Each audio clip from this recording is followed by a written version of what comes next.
मराठा समाजातील विद्यार्थ्यांसाठी सारथी संस्थेअंतर्गत निधी पुरवला जातो. मात्र या सारथी संस्थेमध्ये सध्या बराच तफावती आढळत असल्याचा आरोप करण्यात येते. राज्य सरकारकडून येणारा निधी असतील, जागा असतील किंवा प्रसिद्ध पत्रक, जाहिरातीचं जे प्रसिद्ध पत्रक असतं याच्यात होणारा विलंब असेल, असे वेगवेगळे प्रश्न जे असतील, आरोप असतील, या सगळ्यावरून सारथी संस्थेवरती सध्या अनेक प्रश्न उपस्थित केले जातात. आता आपल्यासोबत काही विद्यार्थी आहेत, आपण त्यांच्याकडूनच नेमकं जाणून घेऊया. सुरुवातीला तर जो सारथी संस्थेला जो निधी येतो, म्हणजे 2023ला पाहायला गेलं तर जवळपास 2.5 कोटींचा निधी जो आहे तो दिला गेला. मात्र फक्त 1.5 कोटीच निधी जो आहे तो वापरला गेला आणि याच्यामुळेच सारथीमध्ये आतापर्यंत बरीच निधीत तफावत आढळत असल्याचा आरोप करण्यात येते. नेमकं काय आहे ते प्रकरण? हे बघा, सारथी संस्थेची निर्मिती ही मराठा समाजातल्या गोरगरीब विद्यार्थ्यांसाठी, दुर्बल आर्थिक दृष्ट्या जे विद्यार्थी आहेत त्यांच्या उन्नतीसाठी, प्रगतीसाठी ही संस्था स्थापन झाली आहे. त्यामध्ये परदेशी शिष्यवृत्ती योजनांसाठी गुणवंत महाराजा सयाजीराव गायकवाड या योजनेचं हे नाव आहे. त्या योजनेच्या अंतर्गत अनेक विद्यार्थी, होतकरू विद्यार्थी हे परदेशी शिक्षणासाठी अप्लाय करतात, अर्ज करतात आणि ते शिष्यवृत्ती मिळवत असतात. परंतु मागच्या 3-4 वर्षांमधलं पाहिलं, काल किंवा परवा वर्तमानपत्रामध्ये एक लेख प्रसिद्ध झाला. त्यामधून तर असं दिसून येतं की 2023ला जेवढा निधी प्रत्यक्षात तरतूद झाली त्याच्यापेक्षा खूप कमी निधी यांनी खर्च केला. नंतर 2024ला पण जवळपास निधी चांगल्या पद्धतीचा तरतूद झाली आणि त्यांनी पण कमी खर्च केला आणि आता पण प्रत्यक्षात तशी स्थिती आहे दिसून येते. आणि अर्जसंख्या यावर्षी 250 अर्जसंख्या आली होती, त्यापैकी फक्त केवळ 75 विद्यार्थ्यांनाच त्या ठिकाणी घेतलेला आहे. मुळात हा आम्हाला प्रश्न पडतो की एवढा मोठा संस्थेला राज्य सरकार निधी पुरवत असताना, या सगळ्या गोष्टी होत असताना मग विद्यार्थ्यांची गळचेपी करण्याचं कारण काय? या विद्यार्थ्यांना आणखी तुम्ही सीट वाढवून दिल्या असत्या ना. एवढा निधी जर तुम्ही वितरित करण्याचं थांबवताय तर त्यामागचं पाठीमागचं कारण काय? माझी राज्य सरकारकडे आणि या तिन्ही संस्थांच्या चौकशी समिती बसून यावर तात्काळ यांच्यावर जे काही सत्य आहे त्या विद्यार्थ्यांसमोर आणलं पाहिजे. कारण या शिष्यवृत्ती योजनेअंतर्गत अनेक विद्यार्थी परदेशी शिक्षणासाठी मुकत आहेत, या विद्यार्थ्यांना लाभ मिळत आहे. परंतु काय होतं, या योजनेला अर्ज केल्यानंतर त्याची पूर्ण प्रक्रिया ही वर्षभर चालत असते. म्हणजे वर्षभर चालल्यानंतर अनेक विद्यार्थ्यांना या शिक्षणापासून मुकावं लागतं. परदेशी शिक्षण ज्यांना घ्यायचं आहे त्यापासून वंचित राहायला लागतं.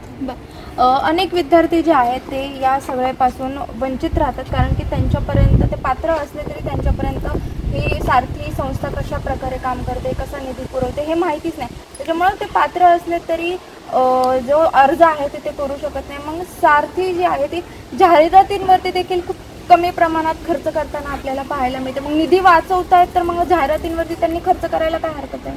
मिळालेला निधी हा पूर्णपणे वापर केला गेलाच पाहिजे. यात प्रशासन कार्यक्षम आहे आणि अध्यक्ष जे मनमानी कारभार करतायत त्यामुळं विद्यार्थी मिळणाऱ्या स्कॉलरशिपपासून वंचित राहत आहेत. आपल्याकडे निधी भरपूर असताना पण कमीत कमी विद्यार्थी का पाठवले जात आहेत? जास्तीत जास्त विद्यार्थ्यांना मिळलं पाहिजे आणि मिळालेला निधी हा पूर्णपणे वापरला गेला पाहिजे. आणि मध्यंतरी राहुरीला जी घटना झाली, अध्यक्षांनी जी मनमानी कारभार करून पोलीस बळाचा वापर करून आंदोलन दडपण्याचा प्रयत्न केला, तसं न करता त्यांचं जे प्रशासकीय ताकद आहे ते या कामात दाखवून त्यांनी जास्तीत जास्त मुलांना स्कॉलरशिप मिळण्याची संधी द्यावी. डायरेक्टर काय करतायत या सगळ्यात? बरं, सारथीचे डायरेक्टर जे आहेत ते फक्त मनमानी कारभार करतायत. मागाशी म्हणलं तसं राहुरीला ज्याप्रमाणे त्यांनी दडपण्याचा प्रयत्न केला, तर तिकडं तुमच्या प्रशासनाची ताकद दाखवू नका. प्रशासनाची ताकद इकडं जास्तीत जास्त मुलांना निधी मिळवून द्यावा, जास्तीत जास्त विद्यार्थ्यांना स्कॉलरशिप मिळावी यासाठी त्यांनी करावी, ही आमची विनंती आहे. सध्या विद्यार्थी कमी होत आहेत, तर याच्यात परदेशी जे शिकण्यासाठी विद्यार्थी जातात त्यांच्यावरती कशा प्रकारे याचा परिणाम होतो बरं? हे बघा, तुम्हाला मुळात सांगतो, या संस्थेचा उद्देशच मराठा विद्यार्थ्यांची प्रगती व्हावी या उद्देशाने केलेला आहे. परंतु जेव्हा ही जाहिरात येते, जाहिरात आल्यानंतर विद्यार्थ्यांकडून अर्ज मागवले जातात. अर्ज मागवल्यानंतर त्यांची प्रक्रिया पूर्ण व्हायला वर्ष लागतं.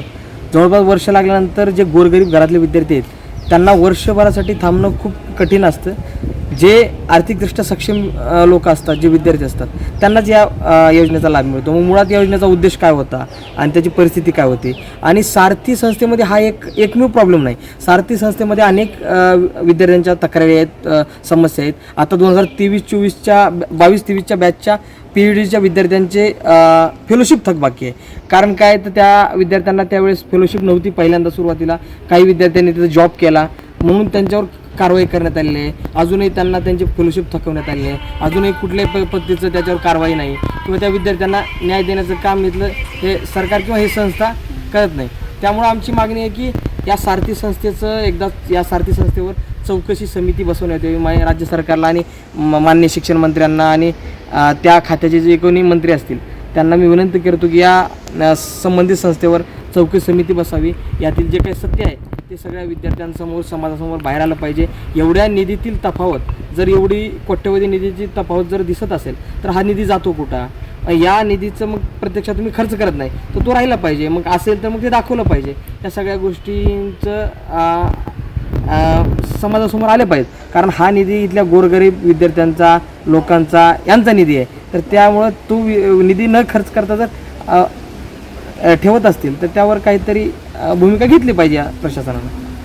नक्कीच सारथी संस्थेमध्ये सध्या बरेच तफावत आढळून येते निधीमध्ये आणि याच्यावरतीच चौकशी समिती बसवावी अशी मागणी सध्या विद्यार्थ्यांकडून करण्यात येते. त्याच्यामुळे आता या निधीची तफावत असेल किंवा आता येणाऱ्या वर्षातलं जाहिरात जी प्रसिद्ध अजून झालेली नाही आहे ती कधी करते असे अनेक प्रश्न सध्या विद्यार्थ्यांसमोर आहेत. त्याच्यामुळे आता यात सारथी संस्था नेमकी काय भूमिका घेतं, राज्य सरकार चौकशी समिती बसवते का हे पाहणं महत्त्वाचं असेल. Shivani Lagade, Times of Maharashtra, Pune.